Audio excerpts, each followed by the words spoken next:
নমস্কার। তৃণমূল পরিবারের প্রতিটি লড়াকু সৈনিক সদস্য সহযোদ্ধাদের আমার প্রণাম জানাই। আপনাদের সকলকে আমার শ্রদ্ধা কৃতজ্ঞতা ও ভালোবাসা জানাই। আজকের এই কঠিন সময়ে দাঁড়িয়ে আমি আপনাদেরই একজন হয়ে কিছু কথা বলার জন্য আপনাদের সামনে এসেছি। বাংলার এই মাটি বরাবরই আন্দোলন বিপ্লব এবং সংগ্রামের মাটি। এই মাটি প্রতিবাদের মাটি। এই মাটি শিখিয়েছে মাথা নত না করতে, আর এই মাটি শিখিয়েছে অন্ধকার কাটিয়ে ভোরের আলোয় ফেরা।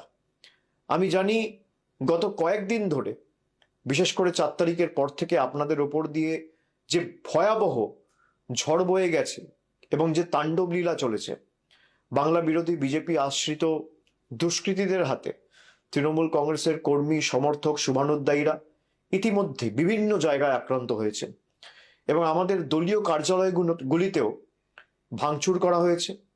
সব থেকে যন্ত্রণাদায়ক সেটা হচ্ছে রাজ্যের বিভিন্ন প্রান্তে নির্বাচন পরবর্তী হিংসায় যারা শান্তির বাণী শোনাতো, তারা 4 তারিখে জোর জবরদস্তি ক্ষমতা দখল করার পরে আমাদের 10 জন একনিষ্ঠ সহকর্মীকে নির্মমভাবে হত্যা করেছে।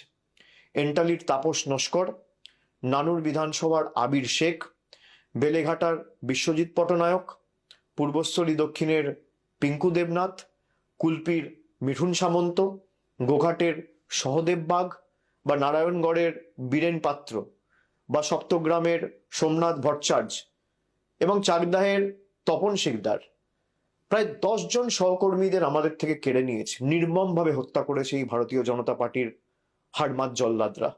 আমি তাদের বিদেহী আত্মার চিরশান্তি কামনা করি।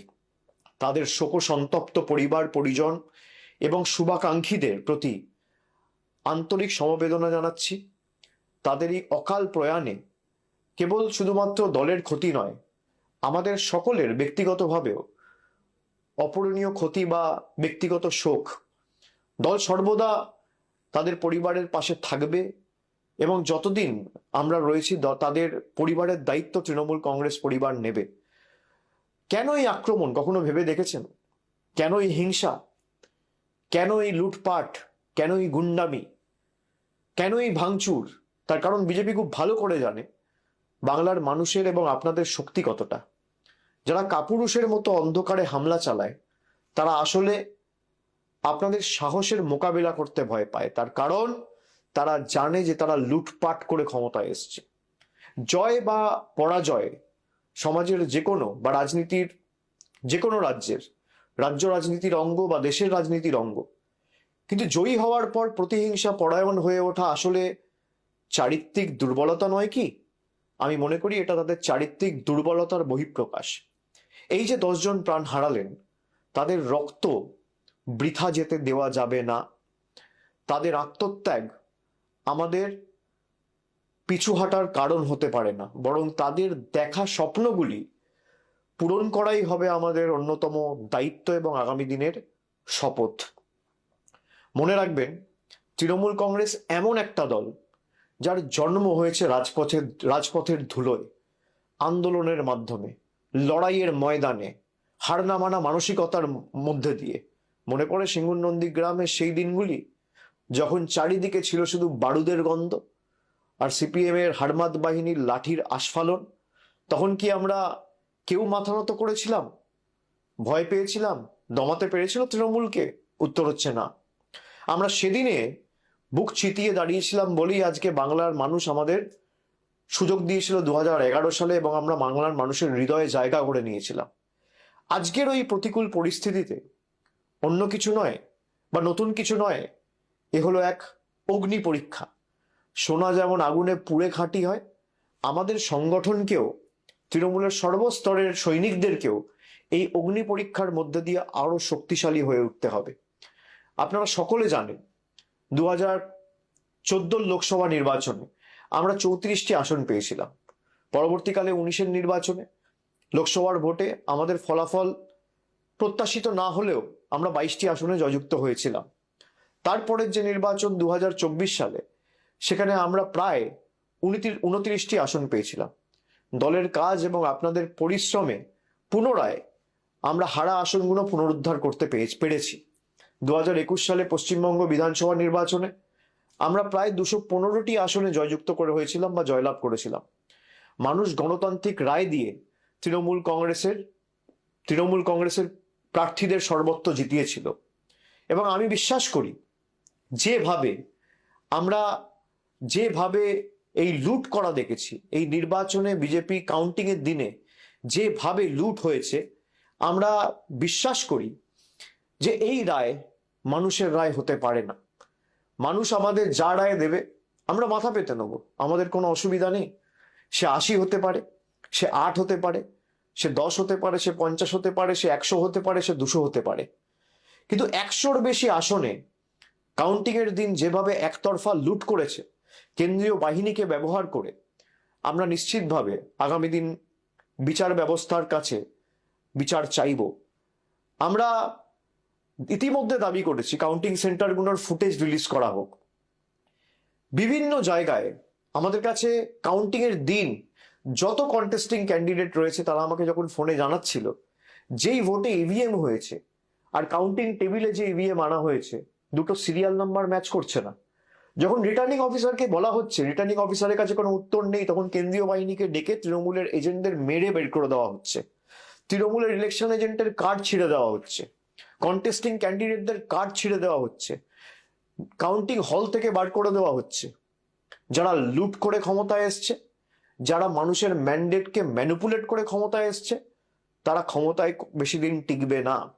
আমি বিশ্বাস করি সত্যিটা মানুষের কাছে যথা সময়ে উন্মোচিত হবে এবং সঠিক তথ্যটা মানুষের কাছে উপস্থাপিত হবে।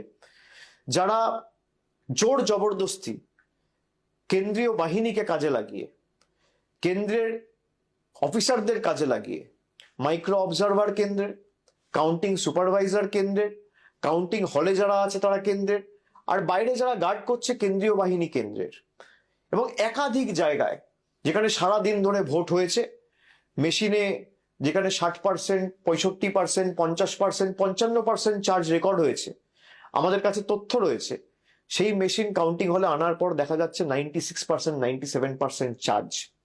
আমি তৃণমূল কর্মীদের বলবো, এর জবাব মানুষ আগামী দিন দেবে, ভরসা রাখুন মানুষের উপর।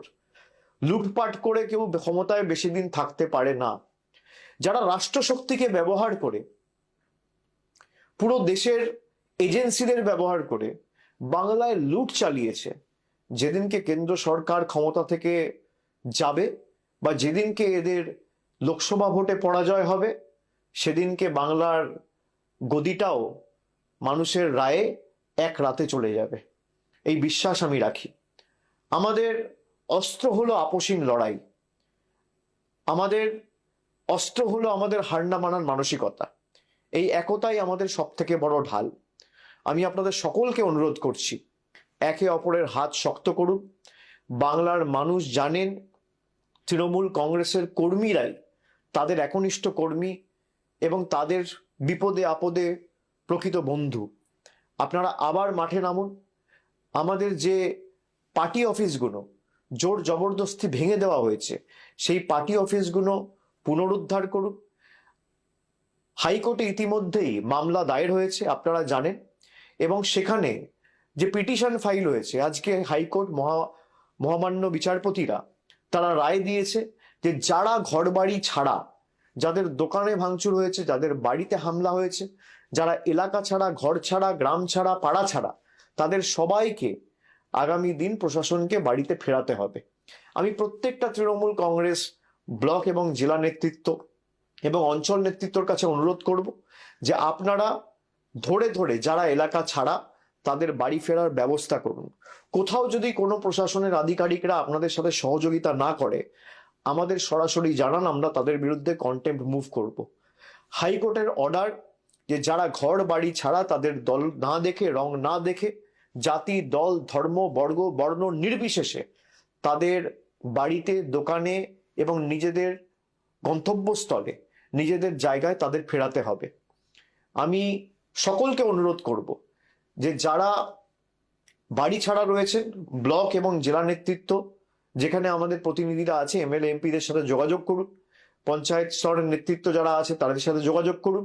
আর যেখানে সমস্যা হবে আমাকে সরাসরি জানান। ফেসবুকের মাধ্যমেও আপনারা জানাতে পারেন, এখানে আপনারা কমেন্টের মাধ্যমেও জানাতে পারেন বা মেসেজ করেও জানাতে পারেন। আমাদের দলের তরফ থেকে যতটা আইনি সাহায্য সহযোগিতা করা যায় আমি নিশ্চিতভাবে প্রত্যেকটা তৃণমূল কর্মীর পাশে দাঁড়াবো, যাতে যত দ্রুত সম্ভব আপনারা আপনাদের বাড়িতে, এলাকায়, গ্রামে ফিরতে পারেন। দলীয় সভাগুলিতে একজোট হয়ে আমাদের আগামী দিন কাজ করতে হবে। আমাদের পতাকাটা যখন জোড়া ফুল এবং আমাদের লড়াই সংগ্রামের মধ্যে দিয়ে যখন জন্ম, তখন মাথায় রাখতে হবে আমাদের পতাকাটা আবার সসম্মানে খুব শীঘ্রই আকাশে ওড়ানোর দায়িত্বটা প্রত্যেক তৃণমূল কংগ্রেস কর্মী সমর্থককে নিতে হবে। তখন দেখবেন বাংলা থেকে আতঙ্কের কালো মেঘ সরে গেছে। জেলা সভাপতি ও জেলা নেতৃত্বদের নিয়ে মিটিং, সভার আয়োজন আপনারা করুন, কিন্তু সেখানে কেউ কোনো উস্কানিমূলক কথা বলবেন না। এটা আমাদের কৃষ্টি সংস্কৃতি নয়। আমাদের সভা হবে শান্তির বার্তা, সম্প্রীতির বার্তা, ঐক্যের ডাক দেওয়ার জন্য। দলীয় কর্মীদের বলবো আপনারা শক্ত থাকুন, দল আপনাদের পাশে আছে। আমি গত 10 দিন ধরে সবার সাথে কথা বলে কারা কারা ঘর বাড়ি ছাড়া তার তালিকা তৈরি করে আমরা হাইকোর্টে জমা দিয়েছি। আমি প্রত্যেকের সাথে নিজে কথা বলে যতটুকু পেরেছি, কোন কর্মী কোন অঞ্চলে বাড়ি ছাড়া, কার বাড়িতে আক্রমণ হয়েছে, কার পরিবারের বৃদ্ধ মা বাবার উপর আক্রমণ হয়েছে, তার পুঙ্খানুপুঙ্খ তালিকা আমরা তৈরি করেছি গত 7 দিন 10 দিনে। তৃণমূল ছেড়ে দেওয়ার লোক নয়। মনে রাখবেন, বাংলার মানুষ কোনোদিন অশান্তি পছন্দ করে না। আজ যারা এই তাণ্ডব লীলা চালাচ্ছে, রক্তপাত ঘটাচ্ছে, বাংলার মানুষ একদিন তাদের প্রকৃত শিক্ষা দেবে এবং সেই দিন বেশি দূর নয়। দেশের আইন আছে, বিচার ব্যবস্থার উপর আমাদের আস্থা আছে, সেখানে আমরা লড়বো। যেমন আজকে হাইকোর্টে লড়েছি, আমরা জেলায় জেলায় আলাদা করে প্রত্যেকটা জেলার জন্য লিগ্যাল টিম গঠন করেছি। আপনাদের আইনি সহায়তা করবে এই টিম। যেখানে যে কর্মী ঘর বাড়ি ছাড়া জেলা সভাপতিকে, এমপিকে বা সরাসরি আমাকে জানান, কিন্তু রাজনীতির লড়াইটা লড়তে হবে ময়দানে। দলীয় কার্যালয়গুলো পুনরুদ্ধার করতে হবে, সেখানে বসতে হবে, মানুষের পাশে দাঁড়াতে হবে এবং নতুন করে দলীয় কার্যালয়গুলো খুলে মানুষের পাশে দাঁড়িয়ে আমাদের কর্মসূচি হাতে নিতে হবে। সকল কর্মী সমর্থকদের একজোট করে আপনারা ব্লকে, টাউনে, বিভিন্ন এলাকায়, বিধানসভায় বিজেপির সন্ত্রাসের বিরুদ্ধে আগামী 2-4 দিনের মধ্যে থানায় একটা ইন্টিমেশন জমা দিয়ে প্রতিবাদ মিছিল করুন। আমাদের নেত্রী মমতা বন্দ্যোপাধ্যায় সব সময় একটা কথা বলেন, বিপদের দিনে যে আগে বুক পেতে দাঁড়ায় সেই তো দলের প্রকৃত সৈনিক বা আসল যোদ্ধা। আপনারা সেই যোদ্ধার এবং সেই তৃণমূল দলের সদস্য। আজ যদি আমরা পিছিয়ে যাই বা এক পা পিছোপা হই, তবে আমাদের সেই শহীদ ভাইদের আত্মা কোনোদিন শান্তি পাবে না এবং তাদের এই অকাল প্রাণ যেভাবে বিজেপি কেড়ে নিয়েছে, তাদের জীবন আমরা বৃথা যেতে দেবো না। তারা যে স্বপ্ন দেখেছিলেন একটি সুন্দর, শান্ত এবং সম্প্রীতির বাংলার, সেই স্বপ্নের দায়িত্ব আজকে আমাদের সকলের কাঁধে, আপনাদের কাঁধে। আমরা শীঘ্রই আবার এই বাংলায়, মামাটি মানুষের বাংলায় সত্যি যেদিনকে উন্মোচিত হবে, মানুষ বুঝতে পারবে এবং তৃণমূলই থাকবে। কোনো শক্তি তৃণমূলকে এই গণজোয়ারে রোধ করতে পারবে না। যারা আজ আস্ফালন করছে তাদের মনে রাখা উচিত, গীতায় বাণী রয়েছে, অধর্মের আয়ু বেশি দিন নয়, সত্য আর ন্যায়ের জয় হবেই হবে। আসুন আজ থেকে আমরা শপথ নিই, আমরা লড়াইয়ের ময়দান থেকে পিছুপা হব না। আমরা মাথা উঁচু করে চলব, মানুষের জন্য কাজ করব, মানুষের জন্য লড়ব, বাংলার ঐতিহ্য, সংস্কৃতি এবং কৃষ্টিকে রক্ষা করব এবং তৃণমূলের প্রত্যেকটি দলীয় কার্যালয় থেকে স্লোগান ওঠাবো, জয় বাংলা গর্বের সাথে বলবো। অন্ধকার যত গভীর হয়, সূর্যোদয় ততটাই নিকটবর্তী হয়। বাংলার বুক থেকে এই অশুভ শক্তিকে দূর করে আমাদের আবার পথে নামতেই হবে সকলকে। আমি শীঘ্রই যেখানে আপনারা ডাকবেন আমি নিশ্চিতভাবে যাব। আমার ঘরের বাইরে এরা কি অত্যাচার করেছে আপনারা দেখেছেন, সব আমরা দেখেছি।